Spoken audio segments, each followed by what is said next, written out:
Good morning everyone. इस video में हम बात करेंगे रिफ्लेक्शन ऑफ लाइट। सबसे पहले मैं आपको बताऊंगा इस वीडियो को बनाने का मेरा मेन एम है आपके क्लास 10th के बोर्ड एग्जाम का सिलेबस। मैं पॉइंट टू पॉइंट बात करूंगा बोर्ड एग्जाम से रिलेटेड कि आपको किस तरीके से वहाँ एग्जाम में आंसर देना है और किस तरीके के क्वेश्चन पूछे जाएंगे। पहले मैं आपको पूरा टॉपिक पढ़ाऊंगा, टॉपिक के बाद उससे रिलेटेड क्या क्वेश्चन आ सकता है वो उस क्वेश्चन के बारे में बात करेंगे। ठीक है जी।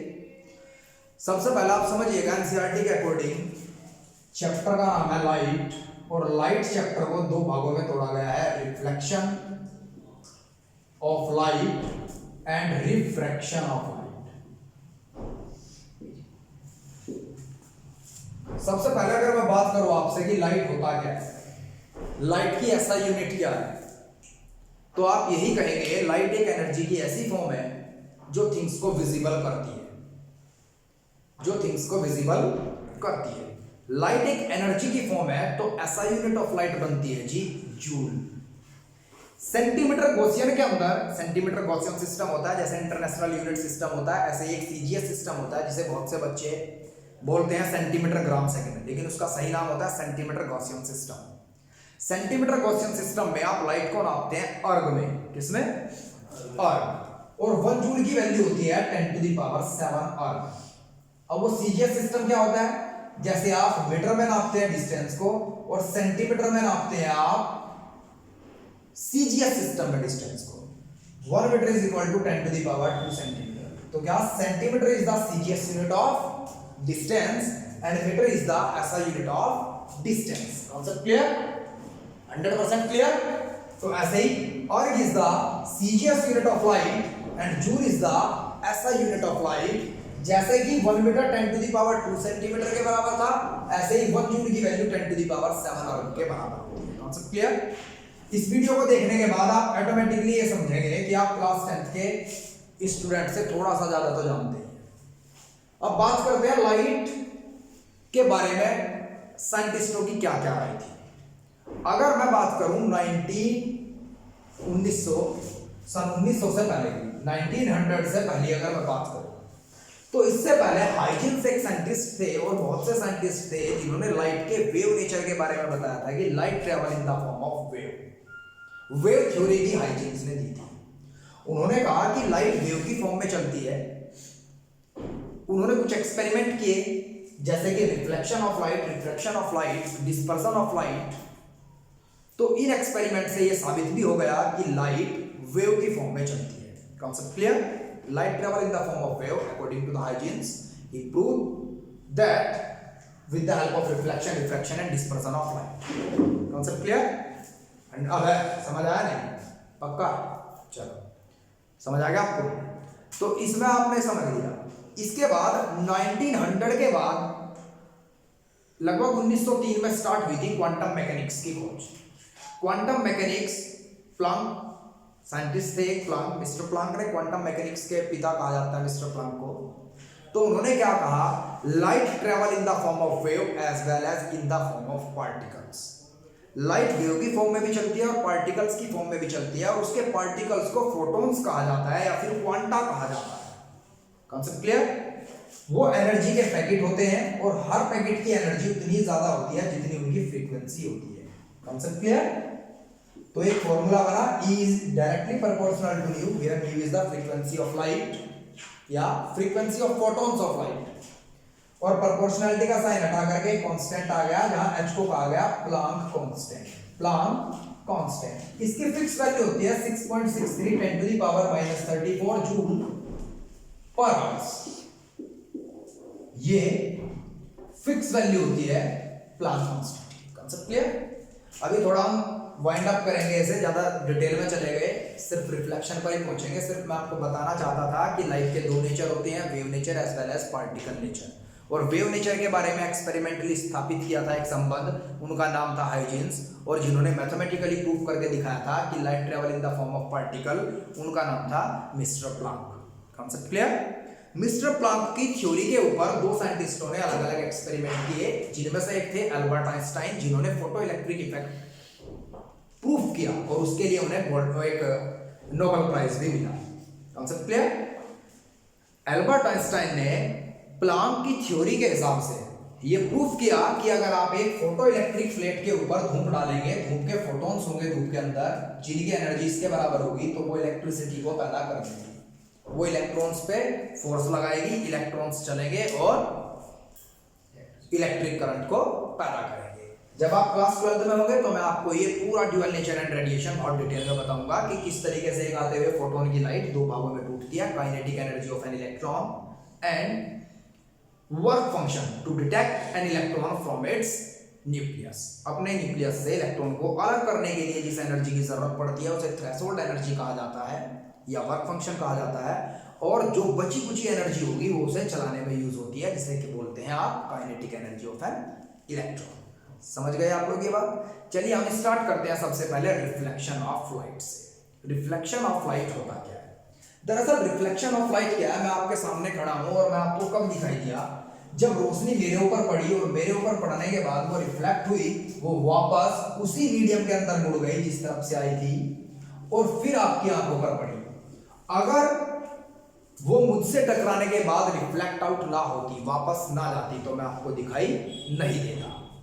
अगर मेरे आसपास जो मीडियम है, जितनी डेंसिटी उस मीडियम की है, जितनी उसके अंदर स्पीड ऑफ लाइट है, वही स्पीड ऑफ लाइट मेरे अंदर हो जाए और मेरी भी डेंसिटी उस मीडियम के बराबर हो जाए, तो मैं आपके सामने अदृश्य होगा। तब इस सिचुएशन को हम क्या बोलते हैं? The refractive index of medium and the material is same, और कुछ भी दिखाई नहीं देता है। Concept clear?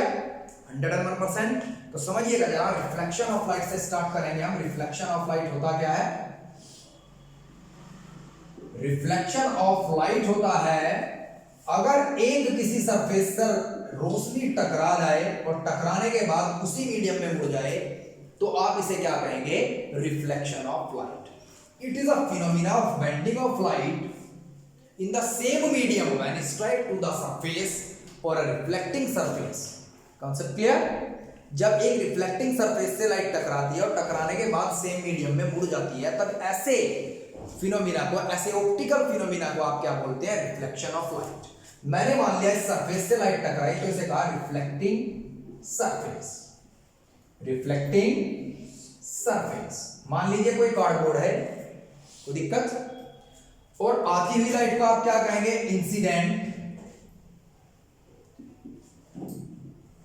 इंसिडेंट रे, और जाती हुई लाइट को आप क्या कहेंगे? Reflected ray.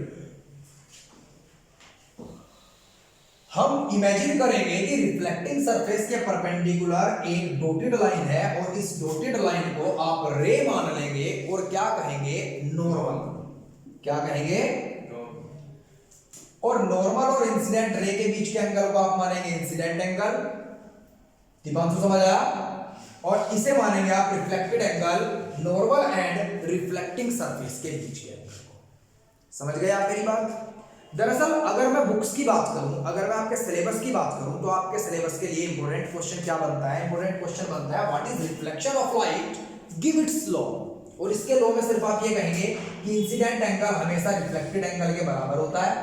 फिगर बनाने के बाद बताएंगे आप ये बात। जो इंसिडेंट रे होती है वो, और रिफ्लेक्टेड रे और नॉर्मल, तीनों एक ही तरह के मीडियम में लाइज करते हैं। क्लास 10th में बच्चे के कंसेप्ट इतना क्लियर नहीं हो पाता कि एक ही मीडियम में लाइज करते हैं। इसका मतलब क्या है? इसका मतलब यह है, अगर मैं नॉर्मल लाइन के ऊपर हवा की डेंसिटी कुछ अलग मानूं, हो सकता है अगर हवा की डेंसिटी नॉर्मल से ऊपर अलग है, इस तरफ इंसिडेंट रे थी, और नॉर्मल से नीचे अलग है डेंसिटी, तब कभी भी आई की वैल्यू आर के बराबर नहीं होगी। दोनों डिफरेंट मीडियम कहलाएंगे और इसे आप परफेक्ट रिफ्लेक्शन नहीं कहेंगे। Concept clear? तो सेम मीडियम का मतलब ही यही है कि पूरा का पूरा जो ये स्पेस है, इस स्पेस के अंदर या तो हवा हो ही ना हो, तो सेम डेंसिटी की हो हर जगह। Concept clear? जब डेंसिटी सेम होगी तो रिफ्रैक्टिव इंडेक्स सेम होगा। रिफ्रैक्टिव इंडेक्स क्या होता है? Ratio of the light in vacuum to the medium. Concept clear? तो लाइट की यहां भी वही स्पीड होगी, यहां भी वही स्पीड होगी, तो वो नॉर्मल के साथ समांतर एंगल बनाएगा, एक समान एंगल बनाएगा। तो पहला तो था इंसिडेंट एंगल रिफ्लेक्टेड एंगल के बराबर, दूसरा था incident ray comma reflected ray and normal lies in same medium, लेकिन अगर आप ध्यान दें प्लेन भी तीनों के लिए एक सेम है, एंड ऑन सेम प्लेन। अगर आप ये बात देखते हैं तो एग्जामिनर के ऊपर एक अलग ही इंप्रेशन होगा। Concept clear? और तीसरी बात ये है कि normal always perpendicular to the reflecting surface.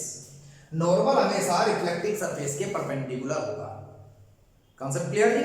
तो जो इंपॉर्टेंट क्वेश्चन मैंने आपको बताया वो ये था, what is reflection, give its law. आपने 3 लॉ लिख दिए। यहां तक ये बोर्ड की बात की, अब मैं आपकी नॉलेज की बात करूंगा। समझिए जरा ध्यान से, एक नियम ये भी हो सकता था, अगर आप समझे इस बात को, आती हुई इंसिडेंट रे की और जाती हुई रिफ्लेक्टेड रे की एनर्जी भी बराबर होगी अगर कोई भी एनर्जी सरफेस को पेनिट्रेट करके अंदर ना घुसे। मतलब अगर एक परफेक्ट रिफ्लेक्टिंग सरफेस है जो आज तक कभी बन ही नहीं पाई है, कोई भी सरफेस परफेक्ट रिफ्लेक्टिंग नहीं होती है। आपने अपने घर को पेंट कराया, पेंट कराने के बाद आपने देखा 1 या 1.5 साल बाद वो पेंट डल हो गया। इसका मतलब क्या है कि जो सूरज से किरणें उसके ऊपर पड़ती हैं वो उसे पेनिट्रेट करती रहती हैं और कमजोर कर देती हैं उसकी लेयर्स को। Concept clear? कुछ ऐसा दिया है कि हवा का रेजिस्टेंस, कुछ ऐसा भी कि वो खुद में खुद डिसइंटीग्रेट होगा कुछ समय के बाद, जिसे कहते हैं आप कन्वर्जन है। Concept clear? तो लेकिन धूप छांव का भी फर्क पड़ता है। तो इसका मतलब ये है कि कभी भी कोई भी सरफेस परफेक्ट रिफ्लेक्टिंग नहीं होती, लेकिन अगर कोई सरफेस परफेक्ट रिफ्लेक्टिंग है तभी इंसिडेंट एंगल रिफ्लेक्टेड एंगल के बराबर होता है, तभी इंसिडेंट रे और रिफ्लेक्टेड रे की एनर्जी भी बराबर होगी। जितनी इंसिडेंट एनर्जी होगी उतनी रिफ्लेक्टेड एनर्जी होगी। Concept clear? तो ये भी एक नियम बन सकता है। कोई दिक्कत यहां तक किसी बच्चे के लिए? अब हम बात करते हैं थोड़ा रिफ्लेक्टिंग सरफेसेस की। रिफ्लेक्टिंग सरफेसेस क्या होती है? आप लोगों से मैंने पहले भी डिस्कस किया था, रिफ्लेक्टिंग सरफेसेस मेनली 2 तरह की है। एक सरफेस होती है प्लेन, और प्लेन सरफेस का बेस्ट एग्जांपल आप क्या लेते थे? Plane mirror. तो हम यहां से नोट्स में लिखेंगे अभी कि प्लेन मिरर क्या है, और प्लेन मिरर के बारे में मैंने आपको नोट्स में लिखवाया है वो सभी डिस्कस करूंगा। जरा समझिएगा, ये एक रिफ्लेक्टिंग सरफेस है प्लेन मिरर, और प्लेन मिरर की एक सरफेस पॉलिश होती है, पॉलिश सरफेस, और एक होती है रिफ्लेक्टिंग सरफेस। ये हुई रिफ्लेक्टिंग सरफेस। प्लेन मिरर की कुछ खास बातें हैं। कैसी खास बातें हैं प्लेन मिरर की, जरा समझिएगा। अगर ऑब्जेक्ट उसके सामने कोई h हाइट का रखा हुआ है, h हाइट, तो इमेज उसके पीछे पूरी h हाइट की ही बनेगी। मतलब height of object always equal to the height of image. ये इमेज है और ये ऑब्जेक्ट है। ये बहुत बढ़िया बात होती है प्लेन मिरर के लिए। दूसरी बात इसके लिए क्या है, हम हमेशा ऑब्जेक्ट के डिस्टेंस को मिरर से u मानते हैं, u। और क्योंकि हम मानते हैं कि लाइट चलती है लेफ्ट टू राइट, और आप चले हैं मिरर के सेंटर से राइट टू लेफ्ट, तो जब लाइट इस तरफ चली और आप डिस्टेंस लेकर के इस तरफ चले तो दोनों के अपोजिट डायरेक्शन में डिस्टेंस को हमेशा नेगेटिव लिया जाता है। इसीलिए आप क्या मान लेंगे, u is equal to minus X. X is the distance from mirror to the object, और इसे u से डिनोट करते हैं, और माइनस साइन इसलिए आया है क्योंकि लाइट की डायरेक्शन लेफ्ट टू राइट है और आप चले हैं ऑब्जेक्ट को लेकर के right to left. Concept clear? 101%? कोई दिक्कत? अब है अच्छा। अब ये इमेज है और इमेज तक के डिस्टेंस को v मानते हैं, लेकिन अगर मिरर प्लेन है तो v की वैल्यू प्लस x के बराबर होगी। मतलब distance of object distance of image के बराबर होता है in the case of plane mirror. Height of object height of image के बराबर होती है in the case of plane mirror. Concept clear? Plane mirror को डिस्कस आप थोड़ा डिटेल में करें। मैंने आपको मिरर फॉर्मूला पहले बताया हुआ है कि मिरर फॉर्मूला होता है 1/v + 1/u is equals to 1/m, where v is the distance of image from the mirror, u is the distance of object from the mirror, and f is the focal length of the mirror. Concept clear? f focal length है, u distance of object है, v distance of image है। तो इसे आप discuss किस तरीके से करेंगे कि एक प्लेन मिरर की जो फोकल लेंथ है वो कितनी होती है। जरा ध्यान दीजिएगा, जब v u के बराबर है, मैंने मान लिया v x है तो प्लस x लेना पड़ेगा, क्योंकि इस साइड है इमेज, और u को आप क्या लेंगे -x। तो आपको ये दोनों वैल्यूज यहां रख देनी है। तो 1/+x plus 1/-x that is equal to 1/f, और 1/x प्लस का है 1/x माइनस का है, तो इस तरफ बचा 0 1/f। तो f किसके बराबर हुआ, f यहां आ गया, 0 इसके नीचे चला गया। अगर 0 किसी के भी नीचे होता है x/0 set to B infinity, तो यहां तो 1/0 है, तो इसे क्या कहेंगे आप, इंफिनिटी। तो मतलब फोकल लेंथ किसी प्लेन मिरर की इनफाइनाइट होती है। मतलब अगर कभी ये झुका तो इंफिनिटी पर जाकर के झुकेगा एक plane mirror, focus infinite distance पर बनाएगा।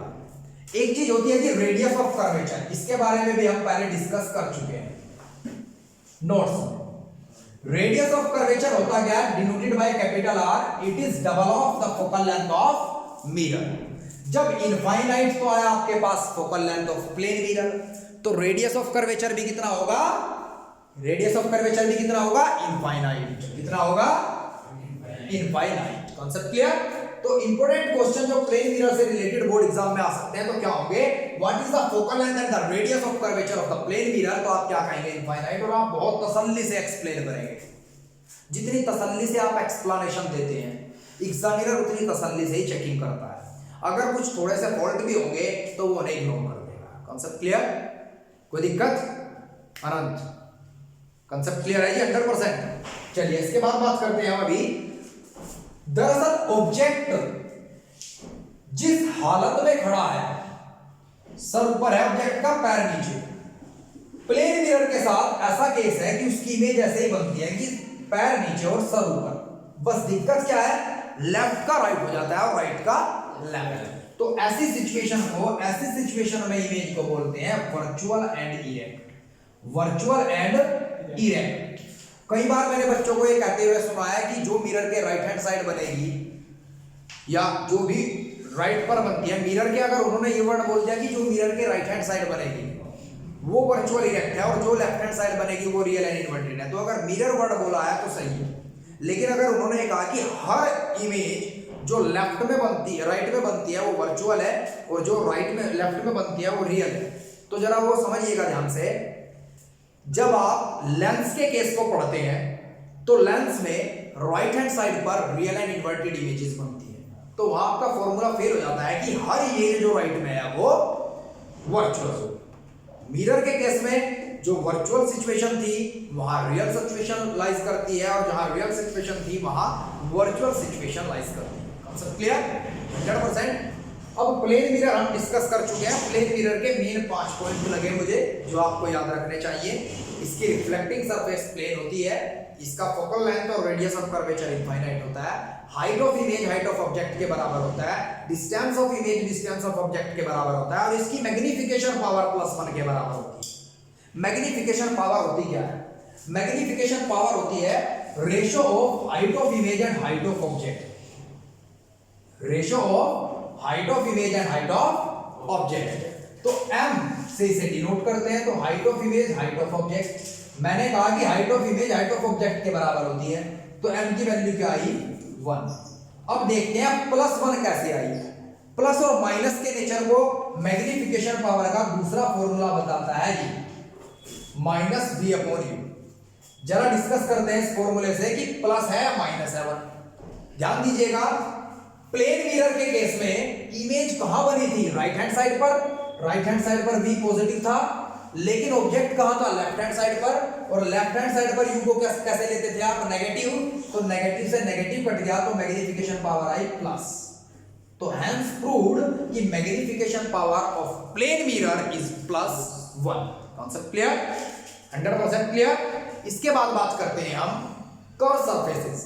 कुछ रिफ्लेक्टिंग सरफेसेस जो कर्व है, जिसमें एक कॉनकेव मिरर होता है और दूसरा कॉन्वेक्स मिरर होता है। कांसेप्ट क्लियर, कोई दिक्कत जी। अच्छा, अब प्लेन मिरर से रिलेटेड तो किसी बच्चे को कोई प्रॉब्लम नहीं, दीपांशु पूछ सकते हैं आप, कोई प्रॉब्लम। चलो ये 5 पॉइंट आप प्लेन मिरर के याद रखेंगे। जब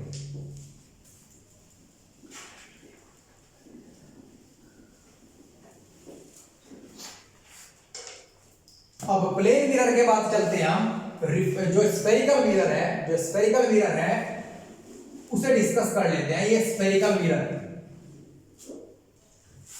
ये एक स्फेरिकल मिरर है जिसका सेंटर यहां पर है, मतलब इस झुकाव का सेंटर और इस झुकाव का सेंटर ये पॉइंट है, तो इसीलिए इसका नाम क्या लिखा गया ऑप्टिक्स में, centre of curvature. Centre of curvature, concept clear. दरअसल डायमीटर किसी भी स्फीयर का सबसे लंबी एक्सिस होती है। क्या होती है? सबसे लंबी एक्सिस। तो इस डायमीटर को कहा गया principal axis. Principal axis, concept clear 100%। हमने मान लिया जिस मिरर को हम अंदर से पॉलिश करेंगे, फैक्ट्री के अंदर ऐसा ही होता है, पहले स्फेरिकल मिरर तैयार होते हैं फिर बीच से कट कर दिए जाते हैं, कोई दिक्कत, और उसके बाद कॉनकेव और कॉन्वेक्स मिरर में उसे तब्दील कर दिया जाता है। तो सबसे पहले समझिएगा जरा ध्यान से, जिसे मैंने अंदर से पॉलिश कर दिया ये कहलाने लगा कॉन्वेक्स मिरर, और कॉन्वेक्स मिरर का नाम होता है डाइवर्जिंग मिरर। डाइवर्जिंग मिरर क्योंकि ये क्या करता है, ये लाइट की इंटेंसिटी को फैला देता है। लाइट की ऐसा यूनिट क्या होती है? जूल, लेकिन लाइट की intensity, luminous intensity, luminous intensity की ऐसा यूनिट होती है कैंडिला। क्या होती है? अगर कोई आपसे पूछ ले व्हाट इज द ऐसा यूनिट ऑफ लाइट, तो जूल, और व्हाट इज द ऐसा यूनिट ऑफ ल्यूमिनस इंटेंसिटी या लाइट की उस इंटेंसिटी की ऐसा यूनिट क्या है, तो आप क्या बोलेंगे? कैंडिला। Concept clear 100%। चलिए, जिस मिरर को हम बाहर से पॉलिश करेंगे वो कॉनकेव मिरर कहलाएगा। Concave mirror, concept clear 100%। तो मैंने एक तो इस मिरर का, स्फेरिकल मिरर के दो एंड बने, एक एंड को ये कहा पोल और एक एंड को कहा मैंने ये पोल।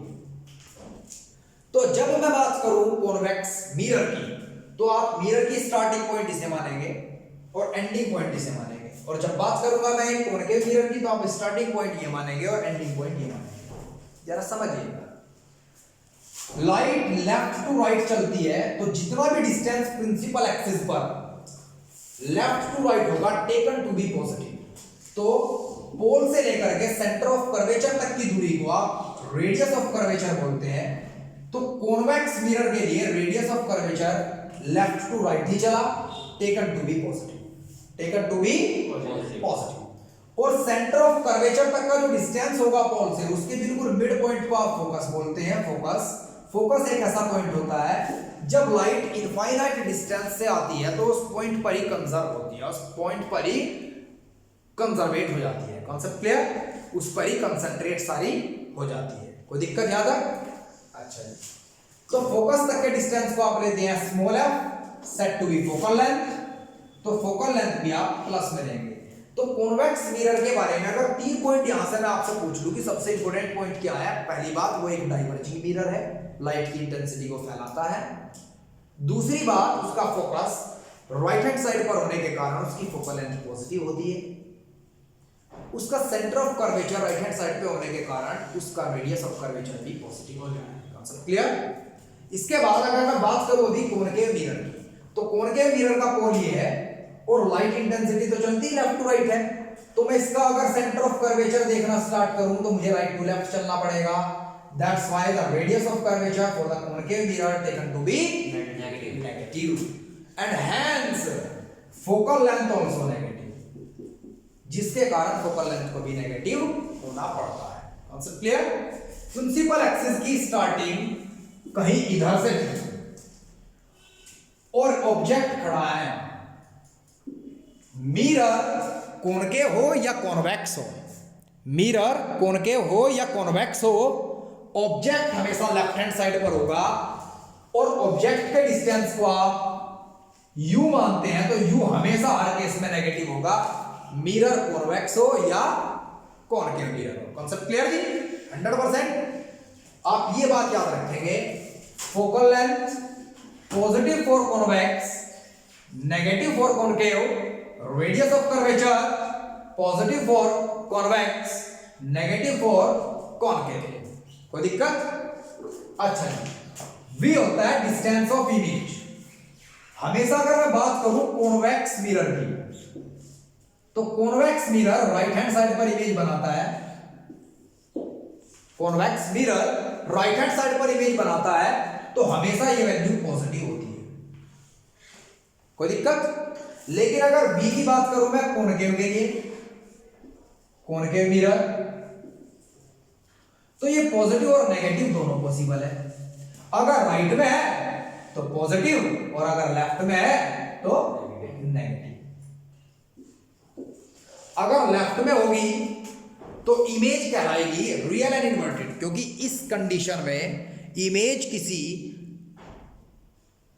स्क्रीन पर बनती है और दूसरा सर नीचे और पैर ऊपर होता है, और वर्चुअल एंड डायरेक्ट मिरर के अंदर बनती है, ये राइट हैंड साइड पर बनती है, इसमें सिर्फ लेफ्ट का राइट और राइट का लेफ्ट हो जाता है, सर ऊपर होता है और पैर नीचे। यहां तक हर बच्चे को कंसेप्ट क्लियर, कोई दिक्कत यहां तक। Mirror formula 1/v plus 1/u is equals to 1/f is applicable for the concave mirror as well as convex mirror and plane mirror also। किसी भी नेचर का मिरर क्यों ना हो, मिरर फॉर्मूला सभी के लिए एक आइडियल कंडीशन स्टैब्लिश करता है। यहां तक किसी बच्चे को कोई दिक्कत। प्लेन मिरर के मेनली यूज क्या है, प्लेन मिरर का ड्रेसिंग रूम में यूज होता है मेनली, समझ गए आप मेरी बात। कॉनकेव मिरर का मेनली यूज क्या है, हेडलाइट, हेडलाइट जो व्हीकल्स की होती है उसमें आप कॉनकेव मिरर यूज करते हैं। जहां भी आपको छोटी चीज को बड़ा देखना होता है वहां आप कॉनकेव मिरर यूज करते हैं, जैसे कि आप गैल्वेनोमीटर, वोल्टमीटर, एमीटर, इन सभी में आप कॉनकेव मिरर का यूज करते हैं। सेविंग मिरर को आप कॉनकेव मिरर यूज करते हैं। अब कॉन्वेक्स मिरर की अगर मैं बात करूं आपसे, आप कहां यूज करते हैं कॉन्वेक्स मिरर को? कॉन्वेक्स मिरर को आप किसी भी आप देखते हैं ज्वेलरी की दुकान पर क्या होता है भाई, एक बहुत बड़ा कॉन्वेक्स मिरर होता है ताकि वो ज्यादा से ज्यादा एरिया को एक जगह ऑक्यूपाई करके किसी एक जगह कंडीशन पर दिखा दे। ठीक है जी, ये आप कहाँ भी यूज करते हैं, ये आप किसी भी मोड़ पर एकदम टर्न आ गया, कहीं एक सड़क का टर्न आ गया, आपको देख रहा है कि सामने से कोई कुछ आ नहीं रहा, तो वहां कॉन्वेक्स मिरर का यूज होता है। Convex mirror side view mirror भी होता है व्हीकल्स में, आ गया समझ आपको? तो कॉन्वेक्स मिरर के ये यूज है, कोई दिक्कत किसी बच्चे को? 100% सेटिस्फाई। चलिए इसके बाद थोड़ा सा हम कॉनकेव मिरर एक बार दोबारा से डिस्कस करेंगे, फिर कॉन्वेक्स मिरर डिस्कस करेंगे।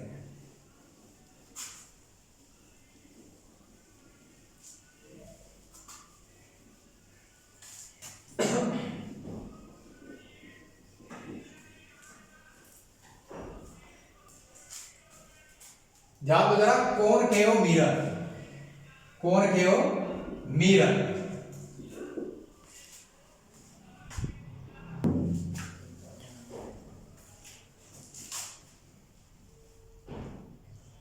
कॉनकेव मिरर, ये कॉनकेव मिरर होता है, ये इसका पोल है, और आप प्रिंसिपल एक्सिस पर भी एरो बनाएंगे, देखो ये प्रिंसिपल एक्सिस, ध्यान रखिएगा PAL ना कि PLE, जो स्कूल के प्रिंसिपल होते हैं वो स्पेलिंग है प्रिंसिपल एक्सिस की। यहां पर फोकस है और यहां पर सेंटर ऑफ कर्वेचर, तो ये डिस्टेंस आप क्या कहेंगे -r, और ये डिस्टेंस आप क्या कहेंगे -r। समझ गए आप मेरी बात? एक बार 2013 के बोर्ड एग्जाम के पेपर में ये था, on what condition the position, size and nature of the image depend।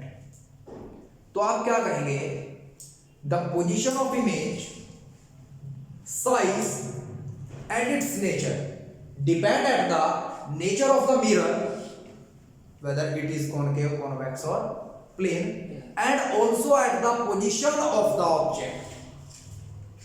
Object की पोजीशन पर निर्भर करता है और नेचर ऑफ द मिरर पर निर्भर करता है।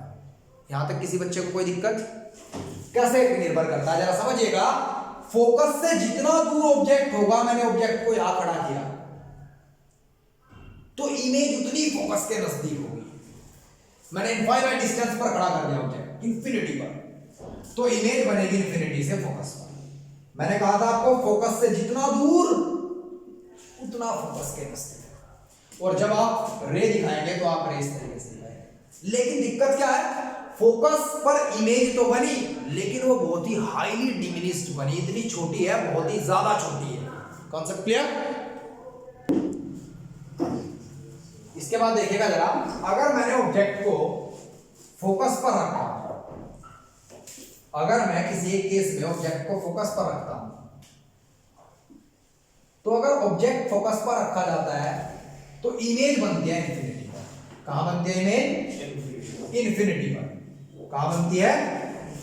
और इन्फिनिटी पर इमेज एनलार्ज्ड बनती है। मतलब समझिए, जो मैं आपको समझाना चाहता हूं, आप उस चीज को फोकस करो, उस चीज को पकड़ो जो मैंने आपको समझाने के लिए ये बात बताई। फोकस के जितने नजदीक ऑब्जेक्ट, इमेज उतनी दूर। फोकस से जितनी दूर ऑब्जेक्ट, इमेज फोकस के उतना करीब।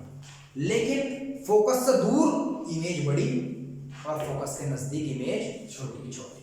Concept clear?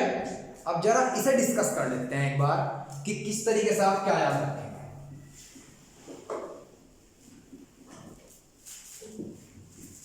मान लीजिए आपको मालूम है पोजीशन ऑफ ऑब्जेक्ट, ऑब्जेक्ट की पोजीशन, और पोजीशन ऑफ इमेज आपसे कोई पूछ लेता है, और पोजीशन ऑफ इमेज से ही आप पता कर सकते हैं कि साइज कितना बड़ा होगा इमेज का,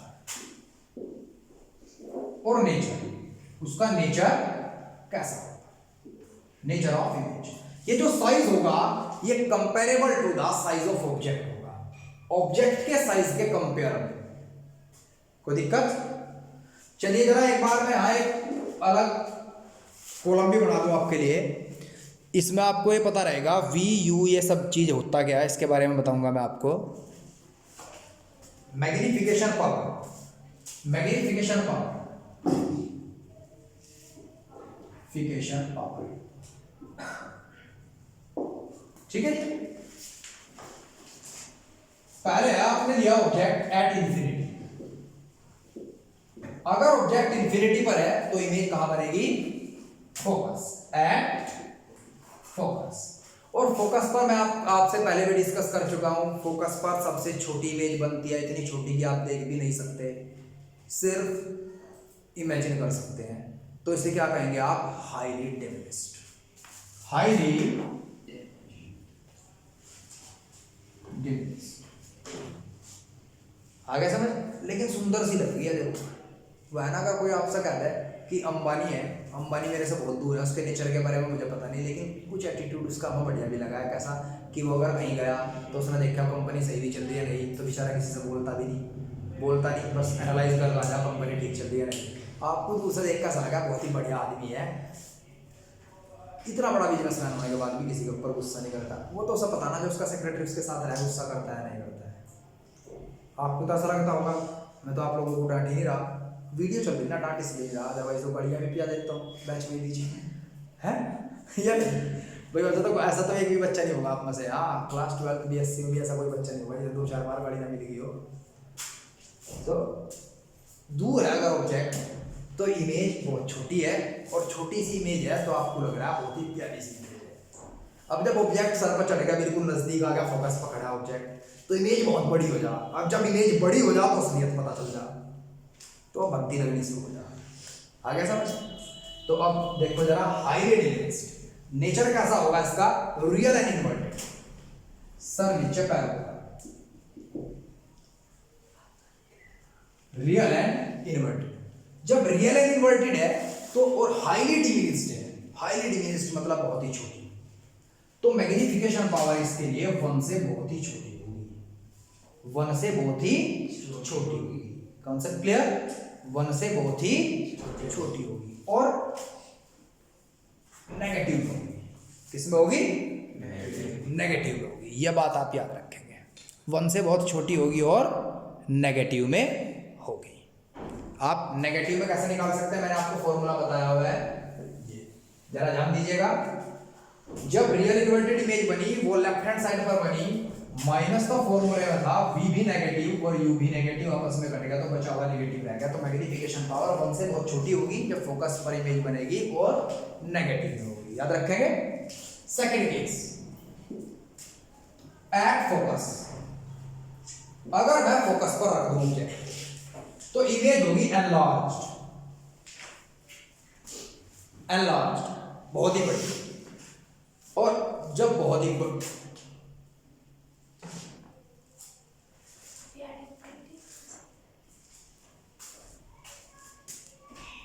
एट इंफिनिटी होगा और एनलार्ज्ड होगी। समझ गए? रियल एंड इन्वर्टेड होगी। अब बहुत बड़ी इमेज है तो मैग्निफिकेशन पावर 1 से बहुत ही अधिक होगी, लेकिन नेगेटिव नहीं होगी। कोई दिक्कत? तो मतलब अगर कॉनकेव मिरर के केस में लेफ्ट हैंड साइड पर इमेज है तो मैग्निफिकेशन पावर नेगेटिव ही है। अब रखो आप सेंटर ऑफ कर्वेचर पर एट सी, तो एट सी इमेज बनेगी और सेम साइज की बनेगी जो साइज ऑब्जेक्ट का। समझ गए मेरी बात? और रियल एंड इन्वर्टेड ही रहेगी, लेकिन मैग्निफिकेशन पावर यहां पर -1 नेगेटिव, क्योंकि लेफ्ट हैंड साइड में और ऑब्जेक्ट पे जितनी इमेज तो इसीलिए 1 तो -1। तो ये पॉइंट आप बहुत याद रखेंगे। कई बार न्यूमेरिकल में m की वैल्यू -1 दी होती है और डायरेक्ट आपसे पूछ लिया जाता है कि मिरर का नेचर बताओ, position of object and position of image बताओ, नेचर ऑफ इमेज बताओ, height of object and height of image बताओ। तो आप क्या कहोगे? जितनी दूरी पर ऑब्जेक्ट था उतनी दूरी पर इमेज है, जो साइज ऑब्जेक्ट का था वही साइज इमेज का है, और image real and inverted. Concept clear? 5 question वहां से पुट अप हो गए। इसके बाद फोर्थ केस मैंने रखा है बिहाइंड सी। अगर आप, ये मिरर है, ये F है, ये C है, अगर C से पीछे ऑब्जेक्ट रखते हैं तो हमेशा बीच में इमेज बनती है F और C की। तो between C and F, C और F के बीच इमेज होगी। अब C और F तो F के नजदीक हो गया तो इमेज थोड़ी स्मॉल होगी, लेकिन शार्प होगी, थोड़ी अच्छी नजर आएगी। समझ रहे हैं ना? नेचर वही होगा, रियल एंड इन्वर्टेड, और मैग्निफिकेशन पावर -1 से छोटी होगी। समझ रहे मेरी बात? आप इस तरीके से रख लो, 1 से छोटी होगी लेकिन नेगेटिव होगी, क्योंकि फिजिक्स में ना कई बार ऐसा होता है कि एक ऑब्जेक्ट के ऊपर -3 कूलम चार्ज, एक के ऊपर -2 कूलम चार्ज, तो ज्यादा चार्ज किसके ऊपर है? फिजिक्स में तो -3 को ही ज्यादा कहा जाएगा। भले आपको लगता हो कि -3 छोटा होता है -2 से, फिजिक्स में तो -3 ही बड़ा है। आ गया समझ? कोई दिक्कत? Concept clear? इसके बाद फिफ्थ केस, अगर बिटवीन C एंड F यहां पर मैं अगर ऑब्जेक्ट रख दूं तो इमेज जाएगी बिहाइंड C, इमेज C से पीछे चली जाएगी। अब C से पीछे चली गई तो F से दूरी बढ़ गई, F से दूरी बढ़ गई तो इमेज का साइज बड़ा हो गया, लार्ज, लेकिन नेचर वही रहेगा, रियल एंड इन्वर्टेड, और मैग्निफिकेशन पावर क्या होगी? 1 से अधिक, लेकिन नेगेटिव में होगी। किस में होगी? नेगेटिव में होगी। इसके बाद लास्ट केस है 6, अगर मैं F और P के बीच ऑब्जेक्ट रखूं, बिटवीन F एंड P, तो इस केस में बिहाइंड द मिरर, मिरर के पीछे इमेज बनती है, बिहाइंड मिरर,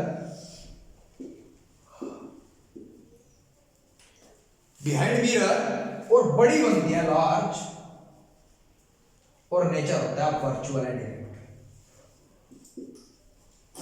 और मैग्निफिकेशन पावर +1 से ज्यादा, प्लस में और 1 से भी ज्यादा। Concept clear? नेक्स्ट वीडियो में मैं आपसे डिस्कस करूंगा जो बचा हुआ रिफ्लेक्शन चैप्टर है, वो सारा का सारा उसमें रिफ्लेक्शन टॉपिक क्लियर हो जाएगा, जिसमें मैं आपसे डिस्कस करूंगा कॉन्वेक्स मिरर और कुछ न्यूमेरिकल्स। Thank you and